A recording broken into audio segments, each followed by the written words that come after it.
সন্ধ্যের সময় ছিল আইবুড়ো ভাত, আর মামার সাথে আমরাও বসে পড়েছি আইবুড়ো ভাত খেতে। আমাদের মুসলিম বিয়েতে আইবুড়ো ভাতটা হালদি দিনের সন্ধ্যের সময় হয়। আর ওইদিকে আমার মেজো মেশো বসে পড়েছে ক্যাশিয়ার হয়ে। আমরাও এই পাশে বসে খাওয়া শুরু করে দিয়েছি। আমি একটা লেগ পিস নিয়েছিলাম, আমার ভাইও একটা লেগ পিস নিয়েছিল। হাই গাইস, দেখো দুজনে মুরগির ঠ্যাং খাচ্ছে। এটাই লেগ পিস বলে না, এটাকে ঠ্যাং বলে। হ্যাঁ, চিয়ার্স। ঠিক আছে। আর এইদিকে ম্যাডাম গ্রিন অ্যাপেল খাচ্ছে।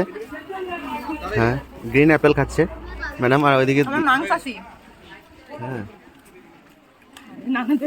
লুকিয়ে লুকিয়ে খাচ্ছে, কিন্তু ক্যামেরা বন্দি হয়ে গেছে, যারা বুঝতে পারে নাই। হ্যাঁ,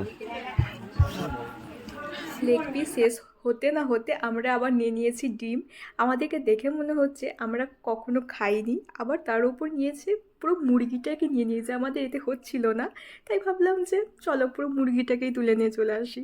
তো পুরো মুরগিটাকে ধরে আমি, জিনিয়া, তৌসিফ, আমার মামাও যোগ দিয়েছিল, সবাই মিলে খাচ্ছিলাম। কিন্তু তোমরা যাই বলো, এই চুরি করে আইবুড়ো ভাতের খাবার খাওয়ার মজাটাই আলাদা। আমরা এটা শেষ করি, দেখা হচ্ছে পরের ভিডিওতে।